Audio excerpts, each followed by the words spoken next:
Good evening and welcome to the LaRouche Organization Weekly Battle Report. Today is Wednesday, July 16th. I'm Michelle Aaron, your host. Our role is more important than ever to define an organizing perspective to move towards a new paradigm of peace and development, which the BRICS and much of the developing world are already moving towards, and away from wars, geopolitics, and destruction. This includes ending the man-made genocide taking place in Gaza and protecting Americans and Europeans from failures in our water systems, in our power systems, and reversing the drive towards World War III that has been escalated by this week's announcement by President Donald Trump to send more weapons to Ukraine.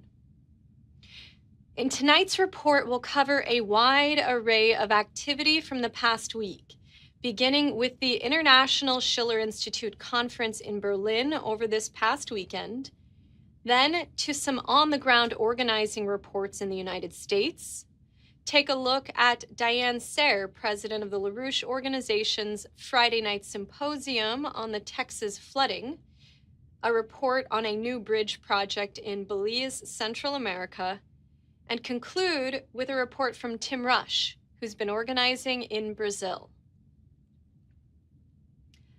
Last weekend, July 12th through 13th, the Schiller Institute held the second of two conferences, the first of which occurred on May 24th to 25th in Newark, New Jersey. And both of these are international conferences. The present one took place in Berlin, Germany. We'll start with a video report from TLO President Diane Sare, who will give us a brief overview of this event, which she participated in live in Germany. Then directly to excerpts from two of the speakers from panel one, a panel titled Cooperation Between the BRICS and Europe to Implement the Oasis Plan and the Agenda 2063 for Africa. Those two speakers are Schiller Institute founder Helga Zepp-LaRouche and Her Excellency Naledi Pandor, an extremely significant voice from South Africa, the former Minister of International Relations and Cooperation, and who is newly the chair of the board of the Nelson Mandela Foundation. So we go now to Diane. Hi, I'm Diane Sare, president of the LaRouche Organization, and I just addressed a conference in Berlin, Germany, which was attended by well over 200 people in a hall that held 180, so you can imagine the excitement of that from all over the world. Also, you'll be happy to know Harley Schlanger was there as well, speaking on a panel of otherwise young organizers on the importance of culture. The themes of this conference were the question of a dialogue of civilization. Man is not a wolf to man. How is it possible to engage particularly Europe and China in the development of Africa, which is going to be the new growth center with soon to have 2.5 billion people, the majority of them young.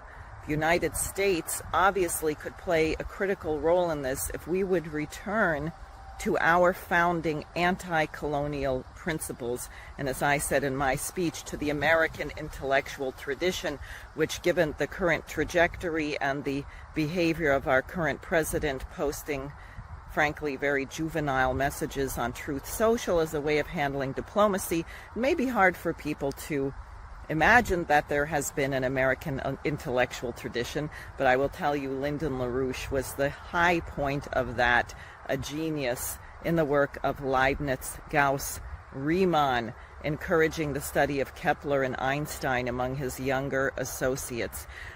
We had participation by video of a young farmer from Kenya who is talking about how Kenya and African nations more generally intend to develop their own fossil fuel resources. They want to have plastics. He pointed out something I hadn't considered, but if you go to the emergency room or the intensive care unit in a hospital, virtually everything is some kind of plastic. You can't make plastic without petroleum.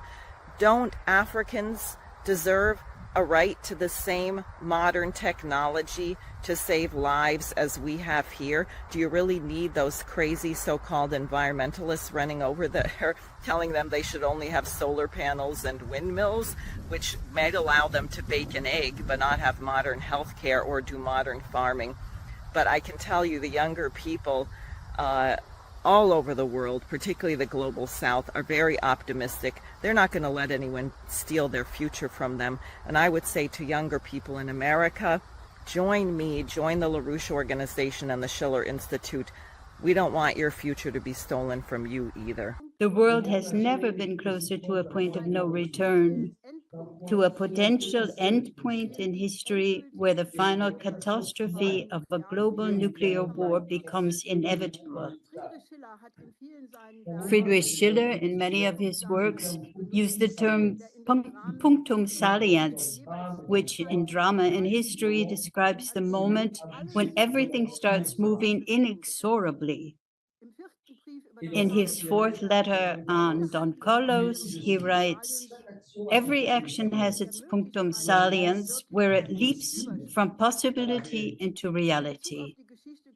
In relation to history, we can pinpoint these points of no return when, for example, it became too late to prevent World War I or World War II. In relation to the immediate future, however, manifold uncertainties cloud this insight. When it becomes certain that a third and this time final global war, this time a nuclear war, will break out, then it will be too late. The BRICS do not see themselves as an alternative to NATO and certainly not as a bloc. They are open to cooperation with all countries of the world. So President Trump is wrong when he claims that the BRICS were founded to harm the US. They were founded to overcome the underdevelopment of the global majority. So don't believe a word you read in the Western media about the BRICS. Supposedly, they are divided as Xi and Putin did not participate. The momentum has been lost. But the opposite is true. Although all BRICS countries are under enormous pressure and are responding to this pressure in very different ways, the trend toward a new era for humanity is unstoppable. Allow me to begin by thanking Dr. Zepp LaRouche and the team at the Schiller Institute for inviting me to participate in this very important Berlin conference. I regret that I'm unable to be physically present as I am currently in the United States of America. I believe this Berlin meeting is extremely important. For Africans, as you would know, the concept of a Berlin conference can be a frightening reminder of our colonial past and the 19th century role Berlin played in sanctioning colonialism. I therefore applaud the Schiller Institute for bringing the voice of freedom, justice, peace, and security to Berlin.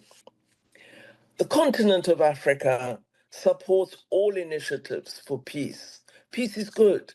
Peace is very closely associated with development. Our continent, Africa, remains challenged by poor of industrialization, by poor manufacturing capacity, and by the absence of technology innovation for adding value to Africa's rich natural resources. We need to change the focus of the world toward positive ends, and the work being led by Dr. Zepp LaRouche, as well as the team at the Schiller Institute, is providing us with a clear basis for pursuing the objectives I have referred to. I hope you will join the Schiller Institute in this important endeavor, and I look forward to seeing the conclusions for a massive growth in the International Peace Coalition and for us from country to country defining how we will act to ensure that we positively impact on world affairs. And you see in this photo at the panel 1, Helga Zepp-LaRouche with Naledi Pandor on the screen there, also with Professor Zhang Weiwei from Fudan University, China, and Ray McGovern, the former CIA analyst and founder of Veteran Intelligence Professionals for Sanity, and Stefan Ossenkopf, the Buzo candidate for parliament in Germany. And here you see this very crowded and very attentive audience in the hall. So other speakers at the event included Professor Dmitry Trenin from Russia, Professor Pielo Lumumba, the former director of the Kenyan School of Law. And there were other speakers and participants from all over the world. Italy.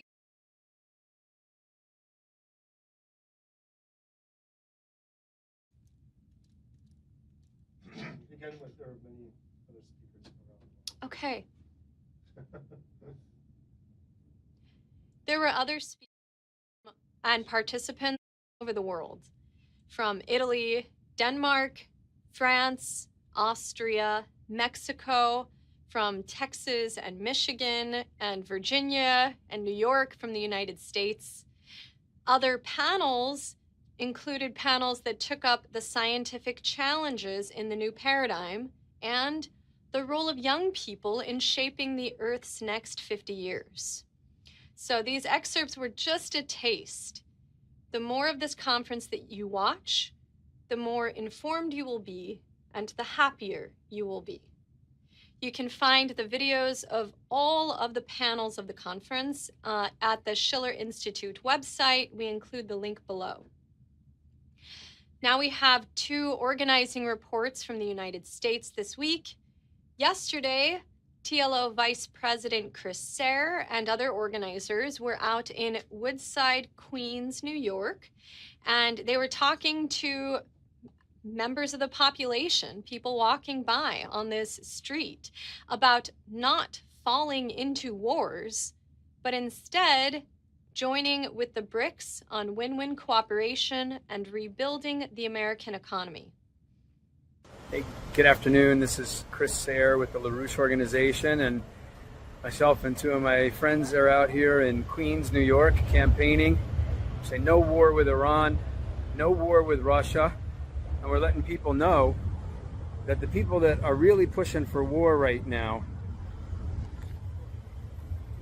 are the British Empire.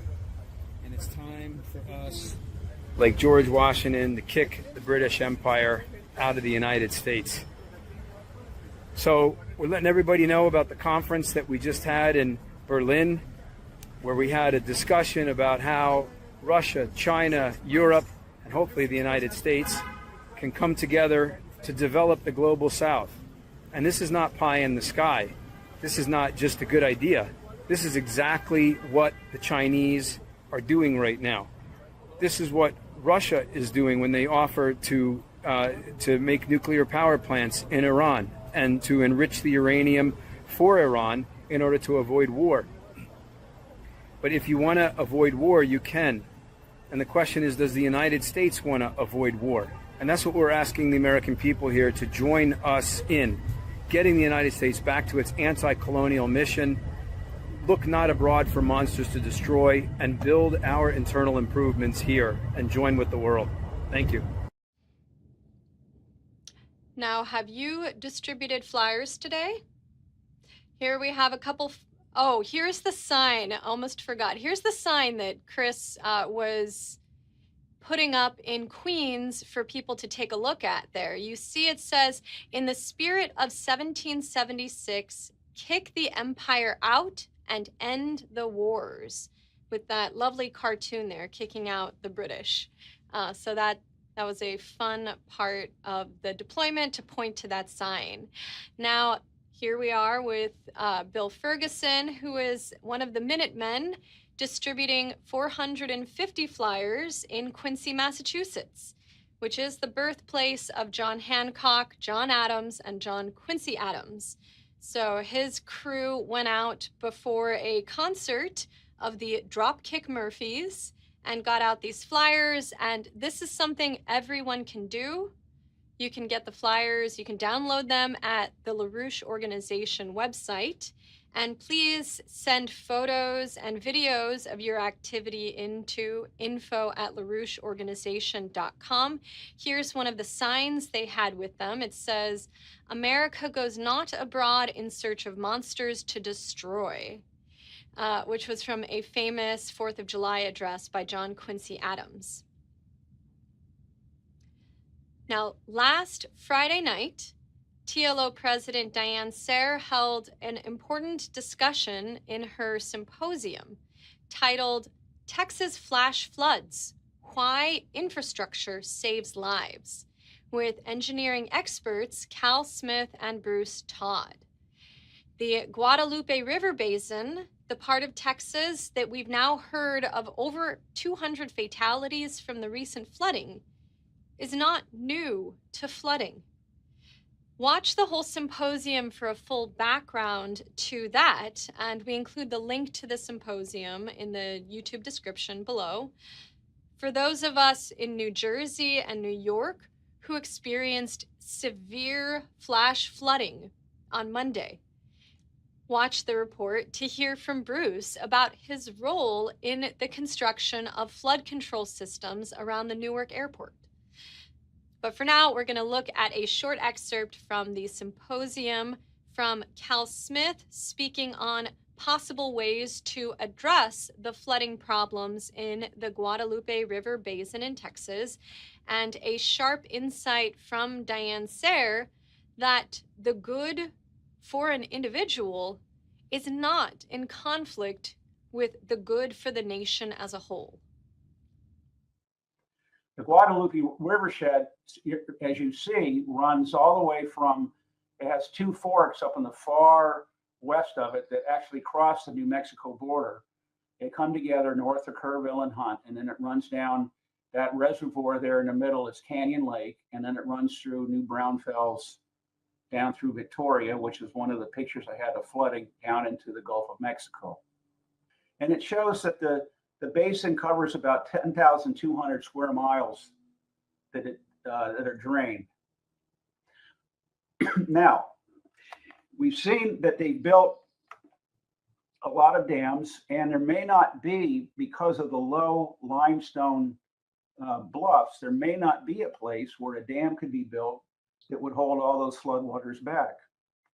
And because of the agricultural and recreational uses of that river and industrial uses, it may not be practicable to build, say, a 40-foot high levee along each side of the water to run right along the banks all the way to the sea.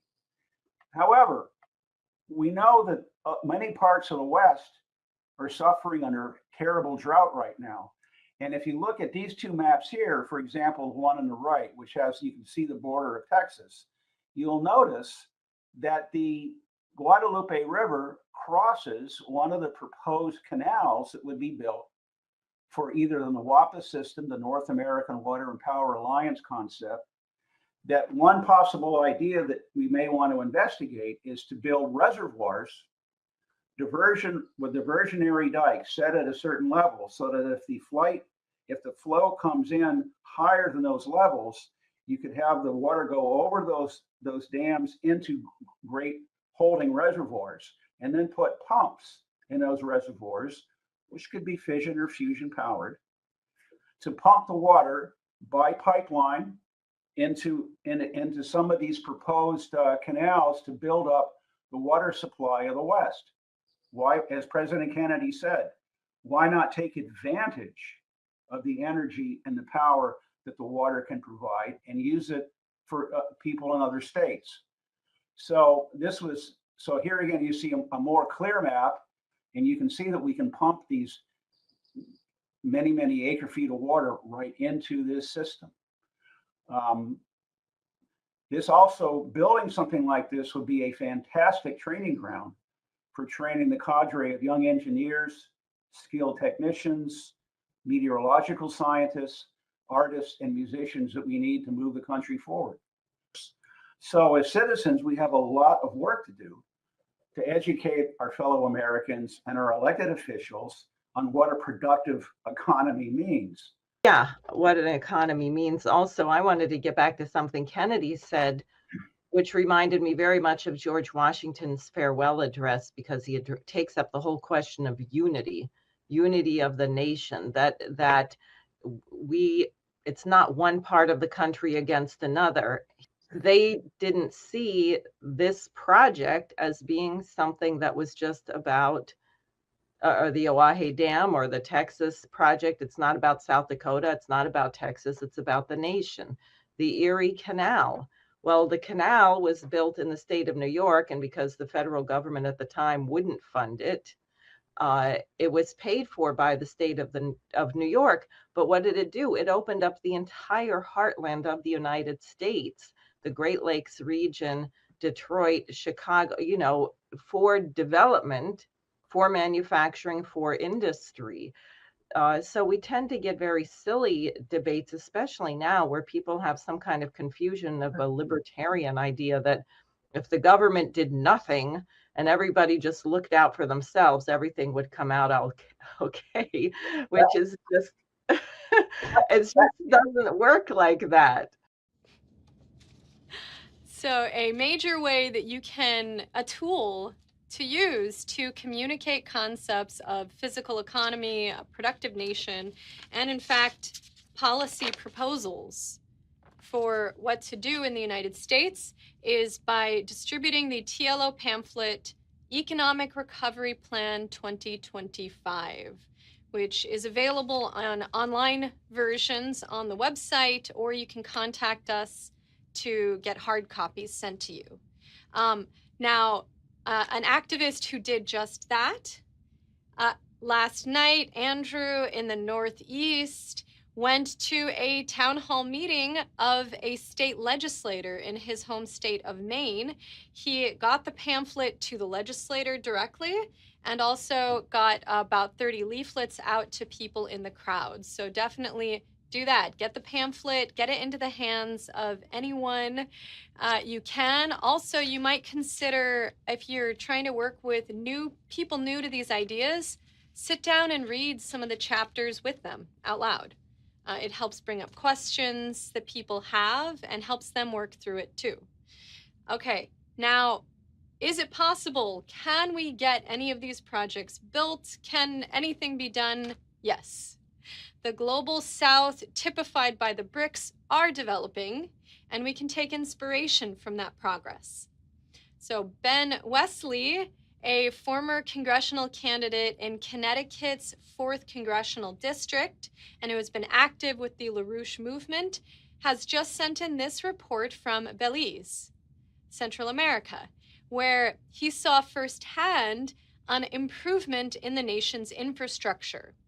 A significant bridge that was crumbling and past its lifespan the last time Ben visited has now been replaced. It was completed in 2024. The new Haulover Bridge, marking a significant accomplishment for a nation of just 400,000 people and an improvement of its infrastructure. Hi, I'm Ben Wesley. I'm following a report from Belize City in Central America, outside of this airport. The bridge behind us is the new Haulover Bridge, which was completed in April of 2024. It connects Belize's largest city, Belize City, with its northern territories and ultimately with southern Mexico. The bridge behind me is now the 6th largest bridge in Central America, with a length of 1 kilometer. As a frequent visitor of Belize, I know personally the previous bridge that it replaced was extremely rickety, to say the least, and was judged structurally unsound many years ago. There are several interesting aspects about this new bridge. One is the manner it was built was reminiscent of Ibrahim Traore of Burkina Faso.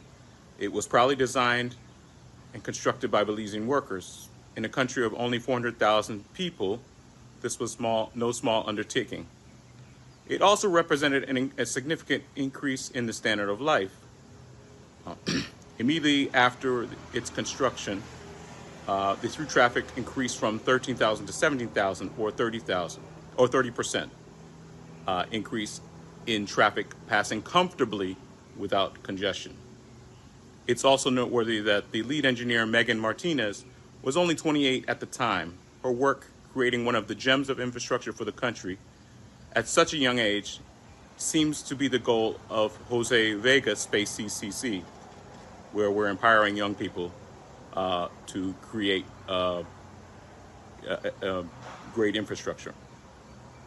Yesterday, I had the chance to interview Bill Lindo, an associate of the Schiller Institute and a citizen of Belize, about the bridge and its impact, and also about other infrastructure projects. This includes the extension of the Tren Maya, which is a train that was built in southern Mexico within the last few years. The high-speed rail already measures 1,000 miles in length, and it connects Cancun, Puerto Vallarta with traditional cities of Merida and Campeche.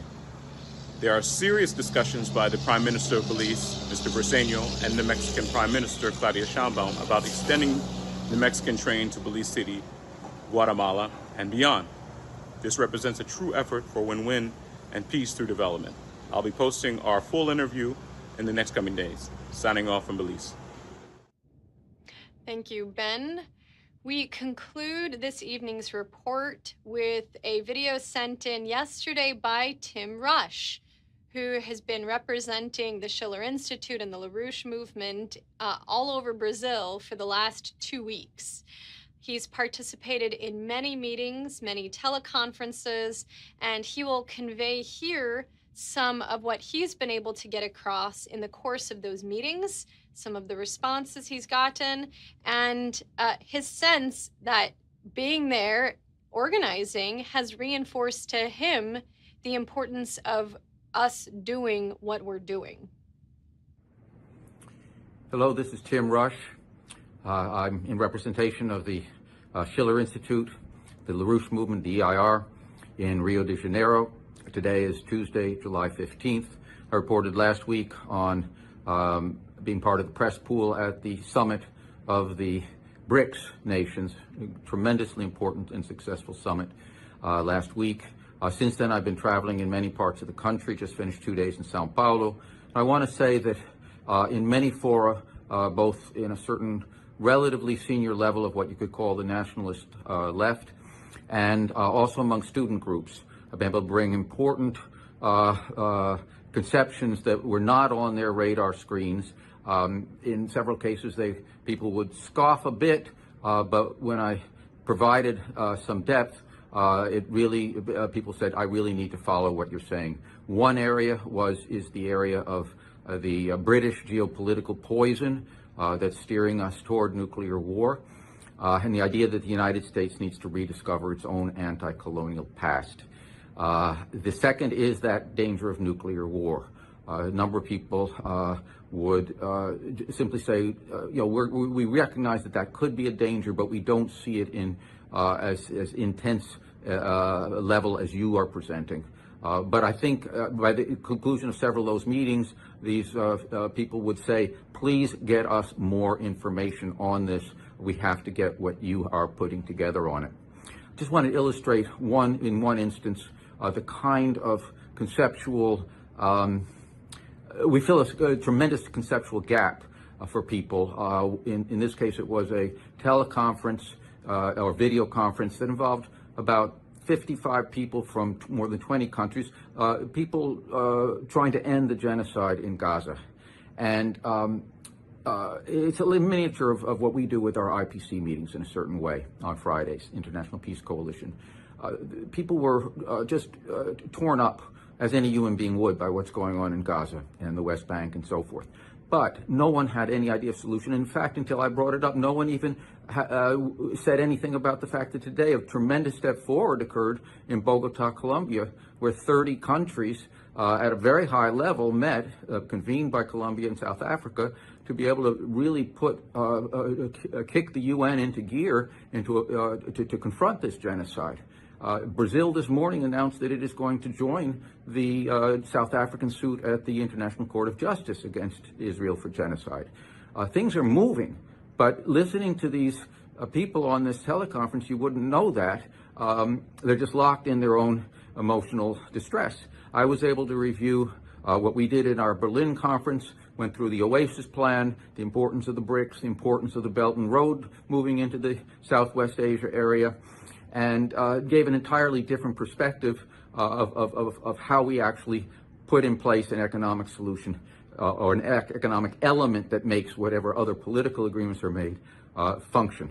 So I want to just stress that this is the kind of thing that we in the LaRouche movement bring into these situations everywhere. Here in Brazil, it's been I've been able to see this in action and realize just how really important it is that we continue and escalate doing this. Signing off for today. Thank you, Tim. As conveyed by Tim in his organizing in Brazil, and especially throughout the International Berlin Schiller Institute conference this past weekend, the nations of the West must join the BRICS. We must drop the idea that we have to destroy the BRICS, destroy the development of the global South in order to maintain hegemony. Instead, we must join the creation of a new paradigm for peace and development. And for us, since that's not already taking place in many of our countries, that's where we come in as citizens to take responsibility, to go out and organize, to make it happen. So if you haven't yet become a member of the LaRouche organization for $10 or more a month sustaining membership, you gain access to the EIR and the Daily Alert, the intelligence journals of the LaRouche movement. The funds support our activities, and we won't have to then sell out to corporate evildoers. But anyways, donate and support what we're doing. And go out and organize. You have the flyers available to you. Send in for the pamphlets.